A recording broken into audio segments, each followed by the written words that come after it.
ഈ വർഷത്തെ IPL എല്ലാ ടീമിന്റെയും ഓരോ മത്സരങ്ങൾ ഇന്നലോടുകൂടി പൂർത്തിയായി. അതുകൊണ്ട് നിലവിലെ പോയിന്റ് ടേബിൾ സ്റ്റാൻഡിംഗ് എങ്ങനെയാണ് എന്ന് ഈ വീഡിയോയിലൂടെ നോക്കാം. വീഡിയോയിലേക്ക് കടക്കുന്നതിന് മുൻപായി ഇതുപോലെ കൂടുതൽ IPL വാർത്തകൾക്ക് വേണ്ടി ഈ ചാനൽ മറക്കാതെ സബ്സ്ക്രൈബ് ചെയ്യൂ.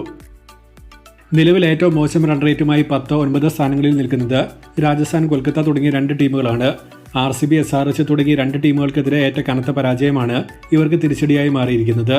രാജസ്ഥാന് -2.2ഉം കൊൽക്കത്തയ്ക്ക് -2.173 റൺ റേറ്റ്. വരുന്ന മത്സരങ്ങളിൽ ജയത്തോടൊപ്പം ഈ റൺ റേറ്റ് മാറ്റിയെടുക്കേണ്ടത് ഇവർക്ക് വളരെ അത്യാവശ്യമാണ്. ഇല്ലെങ്കിൽ അവസാനഘട്ട മത്സരങ്ങൾ എത്തുമ്പോൾ റൺ റേറ്റ് പണി കൊടുക്കുമെന്ന കാര്യം ഉറപ്പാണ്. 8, 7, 6 സ്ഥാനങ്ങളിൽ നിൽക്കുന്ന ഗുജറാത്ത്, മുംബൈ, ലക്നൗ തുടങ്ങിയ മൂന്ന് ടീമുകൾക്ക് റൺ റേറ്റ് അത്ര വലിയ പ്രശ്നമായി കാണപ്പെടുന്നില്ല. ഗുജറാത്തിന് -0.55, മുംബൈക്ക് -0.49, LSGക്ക് -0.371 എന്നിങ്ങനെയാണ് റൺ റേറ്റ് ഉള്ളത്. മോഡറേറ്റായ വിജയങ്ങൾ തന്നെ വരുന്ന മത്സരങ്ങളിൽ ഇവരുടെ റൺ റേറ്റ് മാറ്റിക്കോളും. മുംബൈയുടെ റൺ റേറ്റ് നല്ല നിലയിൽ താഴേക്ക് കൊണ്ടുപോകാനുള്ള ഓപ്പർച്യൂണിറ്റി ആദ്യ മത്സരത്തിൽ ചെന്നൈക്ക് ഉണ്ടായിരുന്നുവെങ്കിലും അനാവശ്യമായി വിക്കറ്റ് വലിച്ചെറിഞ്ഞ് ലാസ്റ്റ് ഓവർ വരെ ഗെയിം കൊണ്ടുപോയി ആ ചാൻസ് CSK നശിപ്പിക്കുകയാണ് ചെയ്തത്. ഇതുവഴി CSKയുടെ റൺ റേറ്റും നന്നായി ഉയർത്താൻ പറ്റുമായിരുന്നു.